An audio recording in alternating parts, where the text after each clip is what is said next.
Shopping complex को खाली कराया जा रहा है। इसके अलावा मकान पर भी बुलडोजर कार्रवाई देखने को मिलेगी। ये तस्वीरें आपको दिखा रहे हैं मोहित खानपुर शॉपिंग कॉम्प्लेक्स की ये तस्वीरें, जहां पर व्यापारी सामान निकाल रहे हैं और दुकानों को खाली कर रहे हैं और माना जा रहा है कि जल्द यहां पर बुलडोजर एक्शन। तो तस्वीरें आपको दिखा रहे हैं, साथ ही आपको ग्राउंड जीरो से अपडेट दे रहे थे हमारे संवाददाता।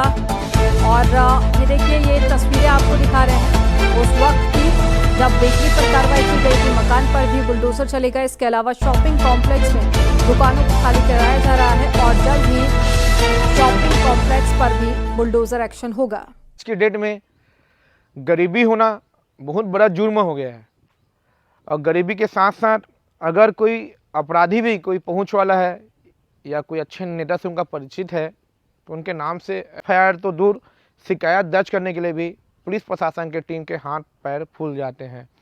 ऐसा ही कुछ वाकया हुआ है कि एक महिला थी, अपनी पीड़ित लड़की को लेकर, 12 साल की उनकी लड़की थी, उसको लेकर शिकायत दर्ज कराने के लिए पास के चौकी में पहुंची और चौकी में जाकर जो पुलिस के जो वहाँ जो बाबू जो बैठते हैं उनसे अपने बातचीत करने के बाद अपनी बात रखें कि मेरी लड़की के साथ ये दो युवक ने मिलकर मेरी बेटी के साथ गलत हरकत किया है और उस गलत हरकत के कारण आज मेरी बेटी को उसका खामियाजा भुगतना पड़ रहा है। आप उनके नाम से शिकायत दर्ज कीजिए।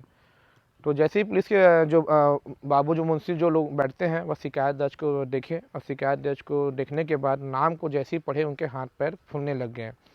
हाथ पैर फूलने के बाद जो पीड़ित महिला थी उनसे बात किए कि इसमें 2 लोग का नाम लिखा हुआ है, इसमें से आप जो उनका जो नौकर है राजू, उसके नाम से एफआईआर दर्ज करा दीजिए और जो एक का जो नाम है उनका मालिक, उनका नाम हटा दीजिए।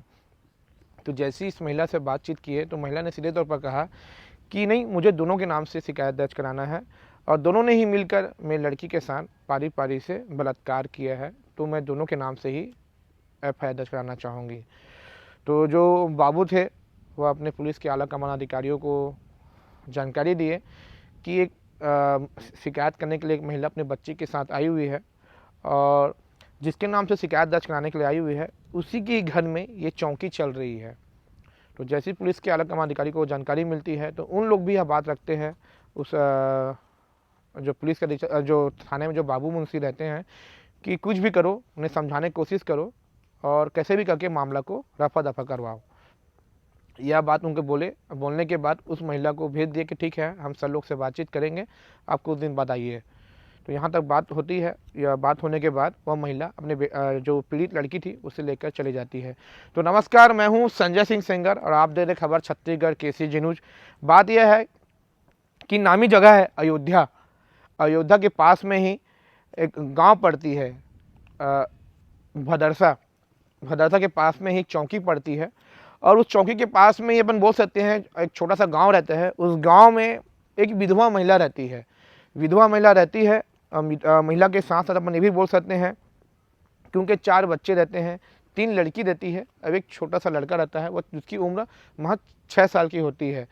6 साल की होती है और जो विधवा महिला की जो लड़की थी 12 साल की, वह पास में खेत से मतलब डेली का आना जाना करती थी और वहीं पास में बेकरी पड़ा था और बेकरी के आसपास से वो आना जाना करती थी। तो वहाँ एक राजू नाम का लड़का रहता था।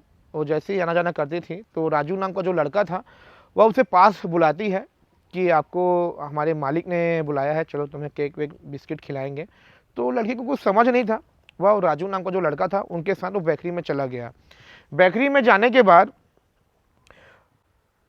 जो उनका मालिक था उसका नाम था मोहित खान, जो एक समाजवादी पार्टी का नेता था और उस नगर का नगर अध्यक्ष था और एक नामी आदमी था और वो अवैध तरीके से बेकरी चलाया करता था और कुछ ही सालों में वो 50 से 60 करोड़ की अवैध संपत्ति अर्जित कर लिया था। बेनामी संपत्ति बोल सकते हैं अपन। तो जो राजू है वो लड़की को अपने बातों में बहलाकर बेकरी ले गया। अब बेकरी ले जाने के बाद बोला कि मैं मालिक ने बुलाया है और कुछ खाने का लालच दिया, तो लड़की चली भी गई। तो जब वहाँ गए तो उन्हें लड़की को कुछ जानकारी नहीं था कि मेरे साथ क्या होगा और क्यों मुझे लेकर गए हैं। तो जो उनका मालिक था वह किसी चीज़ में कुछ खाने का चीज़ उन बच्चे को खाने के लिए दिए। जैसे ही खाने के लिए दिए, लड़की कुछ देर बाद बेहोश हो गई। बेहोश होने के बाद जो उनका जो मालिक था मोहित खान, वह लड़की के साथ रेप किया।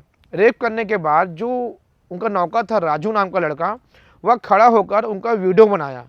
वीडियो बनाने के बाद वीडियो बना लिया। वीडियो बनाने के बाद उन्होंने देखा कि उनके मालिक जो है वो लड़की से गलत हरकत कर रहे हैं, तो उन्हें भी ऐसा लगा कि क्यों ना मैं भी करूं। तो जैसे ही मालिक गलत हरकत कर लिया, उसके बाद जो नौकर था उन्होंने भी उनके साथ गलत हरकत किया और कुछ देर बाद लड़की को होश आ गया, उन्हें दर्द होने लगा। दर्द होने के बाद उन्हें पास से ही कुछ सिरप मेडिसिन लाकर सिरप पिला दिए ताकि उनका दर्द ना हो। और जो लड़की है, उस लड़की को राजू नामक युवक ने उनको वीडियो दिखाया कि तुम्हारे साथ जो जो कुछ हुआ है उनका वीडियो मेरे पास है। अगर तुम बाहर जाते हो, किसी को कुछ बताते हो, तो तुम्हारा जीना मुश्किल कर देंगे और तुम्हें मारकर फेंक देंगे, तुम्हारे पिता भी नहीं है। यह बात बोलकर लड़की को डरवा दिए। लड़की बहुत डर गई। डरने के बाद लड़की को हमेशा जब भी समय मौका मिलता, वो जो लड़का था राजू नाम का लड़का, वह उन्हें बेकरी में बुलाता था। अब बेकरी में बुलाने के बाद जो उनका मालिक था मोहित खान, अब ये राजू हमेशा पारी पारी से उनके साथ रेप करता था। ऐसे यह प्रोसेस कई सालों से चले आ रहा था। इसी बीच लड़की की तबीयत अचानक ख़राब हो जाती है। लड़की की तबीयत अचानक ख़राब हो जाती है। लड़की की ज़्यादा उम्र नहीं था, 12 साल मात्र उम्र था। उनके पिता 2 साल पहले उनकी ख़त्म हो गए थे। अब उनकी माँ जो थी वह रोजी मजदूरी लोगों के घरों में जाकर काम धाम कर अपना घर चलाते थे, बहुत गरीब थे। लड़की को भी बहुत डर था कि मैं छोटा भाई जो है वो 4 साल का है और मेरे पिताजी नहीं है, मेरी माँ तो रोजी मजदूरी करती है तब जाकर घर चलता है। अगर मैं बता दूंगी किसी को तो ये लोग मेरे माँ को भी मार डालेंगे और मैं छोटे बच्चे लोगों का क्या होगा। थोड़ी समझ थी, तो इसी कारण वो बच्ची डरी हुई थी। अचानक जब उनको पेट में दर्द होता है तो उसकी माँ डर जाती है। थोड़ा घर का घरेलू नुस्खा जो मेडिसिन होता है या कुछ उनको ला कर देते हैं। देने के बाद अपन देखे हैं कि उनका दर्द जब ठीक नहीं हुआ, फिर वो लोग हॉस्पिटल गए तो वहाँ भी कुछ ऐसे नॉर्मली दवाई दे दिए, घर भेज दिए, ठीक है दवाई खिलाओ और इनके बाद भी अगर ठीक नहीं होगा तो आप लोग हॉस्पिटल आना। दवाई देने के बाद उनकी जो माँ अपने बच्चे को लेकर अपने घर आ जाती है और दवाई खिला देती है। कुछ समय तक दर्द ठीक रहता है। उसके बाद फिर ऐसा नहीं, दर्द रात में शुरू हो गया। रात में दर्द शुरू हुआ तो लोग फिर अपने बच्ची को लेकर हॉस्पिटल पहुँचते हैं और डॉक्टर लोग देखते हैं। डॉक्टर देखने के बाद कहते हैं कि ठीक है, इनके पेट में मेडिसिन देने के बाद ठीक नहीं हो रहा है। कुछ जांच लिखते हैं। जांच लिखने के बाद आप लोग जांच करा लो, रिपोर्ट आती है, उसके बाद देखते हैं। तो ऐसे कुछ प्रकार के जांच किए गए, यूरिन टेस्ट किए गए, सोनोग्राफी किया गया। सोनोग्राफी देखने के बाद जो डॉक्टर की टीम रहती है वह एकदम चौंक जाती है। चौंक जाने के बाद जो डॉक्टर रहते हैं वह उस महिला को देखकर, उनकी गरीबी को देखकर बता नहीं पा रहे कि तुम्हारे बच्चे के साथ क्या हुआ है। तो जो डॉक्टर की टीम रहती है वह अपने हॉस्पिटल के जो मेन अधिकारी रहते हैं, चिकित्सा अधिकारी, उन्हें अवगत कराते हैं और उनके माध्यम से उन्हें बुलाकर उस महिला को, वो पीड़ित के लड़की की माँ को बताया जाता है कि आपकी लड़की के साथ गलत हरकत हुआ है और आपकी लड़की अभी 2 से ढाई महीने की गर्भवती है। जैसे ही यह बात उसकी माँ को जानकारी होती है, उसकी माँ जो रहती है बहुत डर जाती है और जैसे मानो उनके हाथ पाँव पैर फूलने लगते हैं। वह कुछ बोल नहीं पाती है। कुछ देर के लिए वो सदमे में चले जाती है। सदमे में चले जाने के बाद डॉक्टर लोग के भी हाथ पांव फूलने लगते हैं। उसके बाद उन्हें मनाने की कोशिश किया जाता है कि जैसे भी हो आप हिम्मत करो और बच्ची से पूछो कि बच्ची के साथ ऐसा गलत हरकत किसने किया है। तो उसकी माँ थोड़ी देर बाद सदमे से बाहर आती है और रो रो कर अपने बच्चे से पूछताछ करती है कि बेटा तुम्हारे साथ क्या हुआ है, किसने क्या किया है। बेटा तुम तो जानती हो तुम्हारे पापा नहीं है, मैं रोजी मजदूरी करती हूँ, कैसे करेंगे हम लोग, तो सच सच बताओ। लड़की पहले शुरू में आना करती रहती है। जब उसे मतलब बोल सकते हैं माया दुलार बोल सकते हैं अपने बच्चे से, जब उसने पूछने की कोशिश किए तब उसकी लड़की ने बताया है कि माँ जब मैं खेत से आ रही थी तभी बेकरी के पास में राजू नामक का एक लड़का रहता है जो मुझसे बातचीत करता है, राजू भैया बोलते रहती हूँ, वो मुझे बिस्किट के नाम से बुलाएं। अब बेकरी चलो मालिक बुलाएंगे के। अब मैं जब गई मम्मी माँ, जब मैं गई अंदर तो मुझे कुछ जानकारी नहीं हुआ, मैं कुछ होश में नहीं थी। जब मुझे होश आया तो मेरे पूरे कपड़े मेरे बदन में नहीं थे और मैं अंडरगारमेंट भी नहीं पहनी थी और मुझे मतलब यूरिन के रास्ते में मुझे बहुत ऐसा नहीं दर्द हो रहा था। और दर्द होने के बाद मुझे राजू भैया जो है वो कुछ दवाई ला कर दिए और दवाई पीने के लिए बोले, मुझे वहीं दवाई पिला दी है। उसके बाद मुझे मोबाइल में वीडियो बनाने की बात को लेकर बार बार मुझे, जब भी मैं खेत से आना जाना करती थी या स्कूल से आती जाती थी, तो मुझे राजू डरा कर मुझे बेकरी ले जाया करते थे। और बेकरी में जो मोहिन खान है और वो राजू, मोहिन खान अंकल और वो राजू भैया मेरे साथ गलत हरकत करते थे। इतनी सी बात जैसी उनकी माँ को यह बात की जानकारी हुई, वह बच्चे को लेकर नज़दीकी थाना चौकी में गए।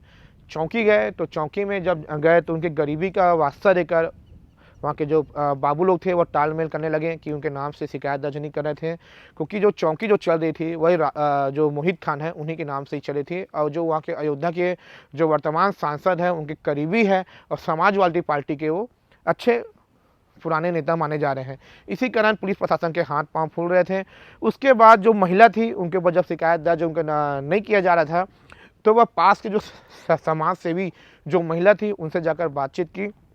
बातचीत करने के बाद जो समाज सेवी महिला थी वह उस महिला को लेकर फिर थाना जाती है और फिर शिकायत दर्ज नहीं किया जाता है। शिकायत दर्ज नहीं किया जाता है तब वो महिला अपने मोबाइल के माध्यम से बजरंग दल, विश्व हिंदू परिषद, आरएसएस और जो उस महिला जो उनका समाज था निषाद समाज, उन लोग के समाज वालों को जानकारी देते हैं। उनके बाद पूरे थानों में हज़ारों की संख्या में लोग पहुंच जाते हैं और थाना के पास में ही चक्का जाम कर देते हैं। चक्का जाम करने के बाद नाराबाजी करने लग जाते हैं।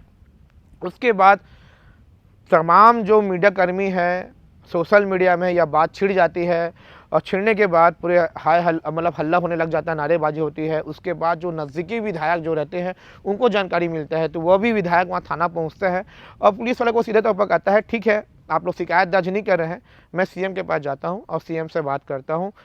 यह बोलकर वह निकल जाते हैं और लोग वहाँ पर चक्का जाम करके रखे रहते हैं। उसके बाद जैसी ही जानकारी मिलती है आलाकमान अधिकारी को कि जो वर्तमान विधायक है, जो पीड़ित परिवार है, वह सीएम के पास जाने वाले हैं, जैसी यह जानकारी पुलिस अधीक्षक को होती है, जो थाना के जो भी स्टाफ थे उन्हें सस्पेंड कर दिया जाता है। और जो बाबू थे अखिलेश गुप्ता जो तालमेल कर रहे थे, शिकायत दर्ज में एक का नाम लिखने की बात कर रहे थे, उन्हें भी सस्पेंड कर दिया जाता है। सस्पेंड होने के बाद पुलिस प्रशासन की टीम में हड़कंप मच जाता है और जैसी यह बात ऊपर तक पहुँचती है उससे पहले ही जो 2-3 महीने से जो शिकायत दर्ज नहीं कर रहा था वह तुरंत उनके नाम से एफआईआर दर्ज किया जाता है। एफआईआर दर्ज होने के बाद जो मोहित खान जो समाजवादी पार्टी के जो नेता है वह विशेष समुदाय मुस्लिम समाज से आते हैं और जो राजू नामक युवक था उन्हें तुरंत गिरफ्तार कर लिया जाता है। गिरफ्तार होने के बाद यह जंग से छिड़ जाती है। विधानसभा संसद में भी विधानसभा में योगी आदित्यनाथ जी यह मुद्दे को उठाते हैं और कुछ साल पहले ही हाथरस में भी ऐसी घटना हुआ था जिसमें विपक्ष के जितने पार्टी थे वह हाथरस में जाने के लिए बेताब हो गए थे, लोग चक्का जाम कर रहे थे। और अभी ऐसा हो गया है कि जैसे ही यह पीड़ित परिवार के बारे में जानकारी मिला कि यह समाजवादी पार्टी का नेता है और एक मुस्लिम समाज का है, इस कारण कोई हाय हल्ला नहीं हो रहा है। विपक्ष के लोग को जैसे हम बोल सकते हैं कि अपन एक बिल में घुस गए हो, मानो बेटी बचाओ के नारा लगाने वाली प्रियंका गांधी अब क्यों नहीं वहाँ जगह में पहुँच रही है ना। आम आदमी पार्टी के केजरीवाल है जो थोड़े बाद में हाथरस पहुँचते थे, अन्य पार्टी के लोग हैं, अभी तक कोई ऐसा लोग उनके हालचाल जाने के लिए नहीं पहुँचे हैं। हालचाल जाने के लिए नहीं पहुँच रहे हैं क्योंकि वह विशेष समुदाय से आते हैं और समाजवादी गठबंधन पार्टी के सरकार से आते हैं। इस कारण कोई वहाँ जाने की कोशिश नहीं कर रहे हैं। हम ये भी बोल सकते हैं कि आज के डेट में विरोध ऐसा हो गया है कि कोई अगर विशेष समुदाय से आते हैं या कोई अन्य पार्टी के नेतागण हैं तो उनका विरोध कोई नहीं होगा। ये भी देख सकते हैं कि पीड़ित परिवार का साथ देने के लिए कोई नहीं आया। जैसी ही बात जानकारी योगी आदित्यनाथ जब गए हैं, योगी आदित्यनाथ के वो जानते हैं कि उनके तक बात पहुंचेगी तो क्या हाल होगा। उसके बाद उनको गिरफ्तार किया गया है और उनका जो बेनामी संपत्ति जो भी थे उन पर अवैध कब्जा किया गया था, उन पर बुलडोजर चला दिया गया है। हम मीडिया के माध्यम से ये भी कहना चाहेंगे कि जो स्कूल में जो बेड टच सिखाया जाता है, अगर ये बेड टच के बारे में अगर लड़की को जानकारी होता तो पहले यह घटना नहीं घटित होता और उसकी माँ को जानकारी मिल जाता, आज इतना बड़ा हादसा नहीं होता। तो हम मीडिया के माध्यम से वही कहना चाहेंगे कि जो भी छोटे बच्चे जो तमाम ऐसे स्कूल है, आंगनबाड़ी है, वहाँ बच्चे को ऐसे जानकारी दिया जाए ताकि ऐसे घटना होने से बचे और अपनी लड़की को ये भी सिखाया जाए कि कोई भी अगर ऐसे कुछ खिलाने पिलाने के बहाने कोई अगर अपने घर में बुलाते हैं या अपने दुकान में बुलाते हैं तो बिल्कुल ना जाए और अपने कुछ घटना घटित होता है तो अपनी मम्मी पापा से ज़रूर इस बात के बारे में जानकारी दें। नमस्कार, जय हिंद, जय छत्तीसगढ़।